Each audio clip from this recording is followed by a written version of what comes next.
Ni wanafunzi wa shule ya msingi Kisesa iliyopo kata ya Mitundu wilayani Manyoni mkoani Singida wakishiriki katika zoezi la upandaji miti ambalo limeratibiwa na taasisi ya Tanzania Aid Association. Mkurugenzi wa taasisi hiyo Sufiani Juma Nkui amesema taasisi hiyo imeamua kuja na kampeni ya upandaji miti ya Singida mpya kijani inawezekana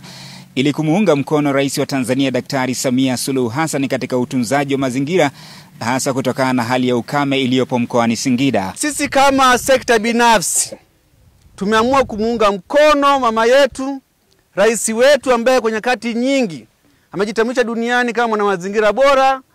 mtu ambaye anasimamia mazingira, anayependa mazingira, kwa sababu tunafahamu mazingira, ukitunza mazingira ama ukipanda miti unapata afya njema, unapata hewa nzuri, unapata faida ni nyingi kweli kweli.